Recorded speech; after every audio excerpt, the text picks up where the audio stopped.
नमस्कार. नमस्कार.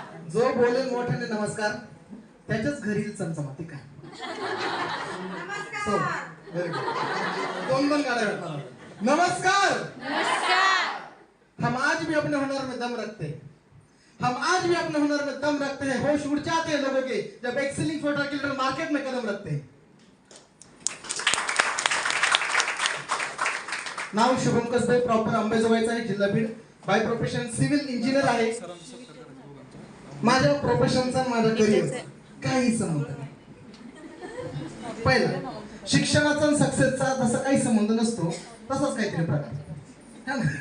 म्हणजे इंजिनियर म्हटलं थोडं इमेज वेगळं होते ना. माझे वडील वकील आहेत, आजोबा तहसीलदार आहेत. खूप छान फॅमिली आहे सगळी. प्रोफेशनल फॅमिलीज मध्ये बिलॉंग करतो. आणि ते सगळे केल्यानंतर जेव्हा मी सॅनिटरी पॅडकडे आलो, जस्ट थिंक अबाउट इट. कसं वाटतंय म्हणजे मी पण स्वप्नात विचार केला. बरोबर. सर्वप्रथम सगळ्यात महत्त्वाचं म्हणजे काय, ही जी अपॉर्च्युनिटी आहे, it's not only sanitary pad. थोडं समजून घ्या, हे फक्त सॅनिटरी पॅड नाही, बरोबर का. हे काही स्वप्न आहे. आणि हे स्वप्न ज्यांनी आपल्याला दाखवले दिलंय तसे आपले the great CMD Chandrakant Mane sir यांच्याकडे एकदा जोरदार टाळ्या. माने सरांची संकल्पना अस्तित्वात आणली. संकल्पना अस्तित्वात आणल्यानंतर ती संकल्पना तळागाळात मनात रुजवण्यासाठी ज्यांनी प्रयत्न केले, ज्यांच्या माध्यमातून संकल्पना माझ्याकडे पोहोचली, ज्यांनी समजून सांगितलं जरी तुम्ही इंजिनियर असले तरी मार्केट किती भारी, अशा पण हिरो पिवळं ते टोप्याला फिरावं लागतं, सिमेंटचे पोते कुठं काय बरं बारगडी चालते. म्हटलं आयुष्यात काही खरं नाही आपलं, म्हटलं काहीतरी होऊ शकते. खरंच ज्यांचं मार्गदर्शन अमूल्य होतं माझ्यासाठी. बघा इथे म्हणजे कसं ऍक्च्युली शाळेमध्ये कार्टून त्रिकोण सगळं शिकवतात, पण जगात जगायचं कसं हे दृष्टिकोन कोणी शिकवत नाही. असा दृष्टिकोन शिकवणारे माझे महागुरु माऊली नायकडे सर सगळे जोरदार आहे. आणि ज्यांच्यामुळे मी इथं उभा आहे. माझी टीम सांगायची गरज वाटते का तुम्हाला किती आहे? तुम्ही सगळे म्हणजे मी. ओके, तुम्ही सगळे म्हणजे मी, पूर्ण एक्सेलिंग 4 स्टार म्हणजे मी. कारण की तुम्ही सगळे, तुमचा सगळ्यांचा आशीर्वाद म्हणून मी इथं आहे. इन्कम सांगायचं गेलं तर तुमच्या सगळ्यांच्या माध्यमातून फुल नाही फुलाची पाकळी, जास्त नाही 22 लाख रुपये अकाउंटला आलेत. Thank you so much. ऐकायला भारी वाटते, त्या पैसे अकाउंटला भारी वाटते. म्हणजे 10-15 हजारासाठी जे स्ट्रगल चालू होतं ना मंथली, त्यातून विकलीवर आहे. कमीत कमी 250 रुपये ते जास्तीत जास्त 40,000 रुपये 7 दिवसांचं इन्कम आपण एक्सेलिंग मध्ये घेऊ शकतो. मंथली होतात 2 लाख रुपयांच्या आसपास इन्कम आपण घेऊ शकतो. एवढी जबरदस्त अपॉर्च्युनिटी म्हणजे एक्सेलिंग 4 स्टार आहे. फक्त आपण समजली पाहिजे. लक्षात आलं का? मी वेळा नाहीये इकडं काम करायला. मी इंजिनियर आहे, आयुष्यभर गणित केले, कॅल्क्युलेशन स्ट्रॉंग बस. गणितात बसलं तर बिल्डिंग बांधता नाही तर काय होतंय, कोलॅप्स. सगळे कॅल्क्युलेशन्स करून सगळे पॅरामीटर्स चेक करून हा बिझनेस चॉईस केला.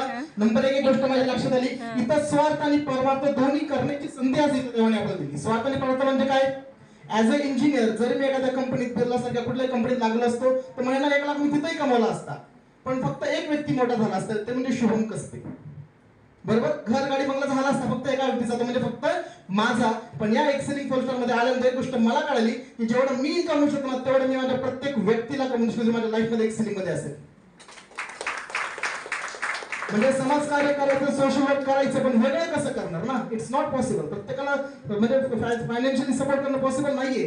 प्रत्येकाला मी रोजगार देऊ शकत नाहीये. पण हीच एक्सेलिंग अशी सिस्टीम आहे, त्या सिस्टीमच्या माध्यमातून जर आपण काम केलं तर सर्वांना आरोग्य पण मिळेल ना. कॅन्सर मुक्त भारत अभियान आहे आपलं, बरोबर आहे का नाही.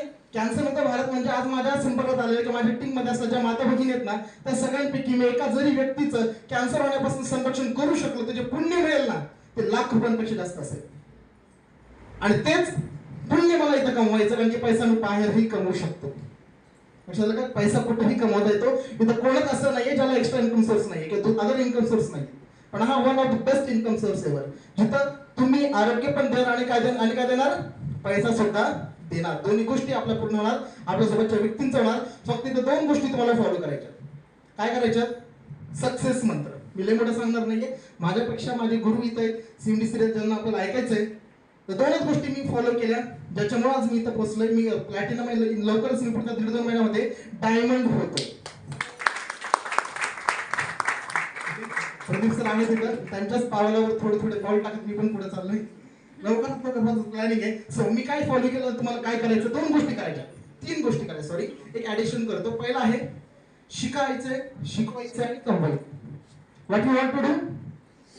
शिकायचं, शिकवायचं आणि कमवायचं. काय शिकायचंय? भांडणं शिकायची. सोलापूर म्हटलं छान टेन्शन येते. जेवढं प्रेम करते तेवढं भांडण पण करते. म्हटलं बाबू लई चौघड काम आहे, पण काय अडचण नाही. मी जेवढ्यांदा पण आलो ना मला लई मान सन्मान भेटला. असं छान तू ते बरंच काय काय असते, लई छान वाटते. ओके, तर त्यासाठी खरंच मान सन्मान आहे. प्रेम वाटते म्हणजे माझ्या नशिबात प्रेम आलं. खरं सांगायचं म्हणजे काय, सोलापूरचं प्रेम माझ्या नशिबात काय. I am really lucky person. So सगळ्या गोष्टी आहेत. शिकायचं काय शिकायचंय? ज्या गोष्टी सिनियरनी सांगितल्यात त्या शिकायचं. डेमो शिकायचंय. महागुरूंनी जे आपलं नॉलेज दिलं, ट्रेनिंग प्रोग्राम. आजचा दिवस का महत्वाचा? कारण की ट्रेनिंग सेशन मिळालं आपल्याला. बिझनेस कसा करायचा टॉप टू बॉटम, अगदी जॉईनिंग केल्यापासून इन्व्हिटेशन पासून क्लोजिंग कसं करायचंय, काय चुका होतात ह्या गोष्टी आज शिकलो का नाही आपण? का पुढचं पाठ मागचं सपाट झालंय? नाही. जेवणाच्या अगोदर काय शिकवलं लक्षात आहे ना? का जेवण केल्यानंतर आहे ना? ओके. सोलापूर हुशार आहे, खरंच हुशार आहे तुम्ही सर्व. मी खरंच मानतो ह्या गोष्टीला, कारण की आमचा हुशार माणूस तुमच्याकडे आहे. आता तिकडे येईल ना, सोडतच नाहीये सोलापूर. त्यामुळे मला समजतंय खरंच you are really great. So शिकायचंय. काय शिकायचं? जे सरांनी शिकवलं ते शिकायचंय. ज्या चुका होत होत्या सगळ्यांनी एक्सेप्ट केली की काय काय मिस्टेक होतात आपल्या, ह्या चुका सुधारायच्यात आपल्याला. जेवढा लवकर शिकणार तेवढा लवकर तुम्ही ग्रोथ करणार. ट्रेनिंग सेशन लक्षात असू द्या. नेक्स्ट येणाऱ्या ट्रेनिंगला सोबत नोटपॅड लेटरपॅड ठेवत जा, कारण की हे ट्रेनिंग होतं. हे काय होतं? ट्रेनिंग. म्हणजे जिथं आपण शिकायला जातो तिथं नुसतं जातो का काहीतरी घेऊन जातो? शाळेत जाताना दप्तर घेऊन गेलो पण आपण कधी बिना दप्तरातच गेलो. अहो एक जरी वही विसरली तर टीचर काय करायचे? मारायचे. आता इथं लाख रुपये कसे कमवायचे ते शिकायला यायचं होतं ना. असे चालू आपण आता चिकडी तोंडावर फक्त पर्स आणले, त्याच्यामध्ये पेन सोडून दुसरी पेन्सिल असं असं काहीतरी काय करायला म्हणजे कधीतरी चेंज झाला पाहिजे ना लाईफ मध्ये. Something want to change. शिकण्यासाठी काहीतरी घ्यायला पाहिजे. म्हणजे आपण ह्या गोष्टी डोक्यात नाही ठेवू शकत. ज्या गोष्टी ट्रेनिंग मध्ये झाल्या त्या जर तुमच्याकडे नोटपॅड असते, एखादी डायरी असते तर मला पण लिहून घेता आले असते ना. नेक्स्ट टाइम कामात पडेल. सो नेक्स्ट टाइम गोष्टी काळजी घ्या. शिका, शिकवा, कमवा, डेमो शिका, स्वतः शिका, आपल्या टीमला शिकवा आणि आमच्यासारखे लई मोठी शिकवा. मी तर म्हणतो मला ओव्हरटेक करा तुम्ही, खरंच करा. Okay, thank you so much all of you. मला परत एकदा संधी दिल्याबद्दल. Thank you so much.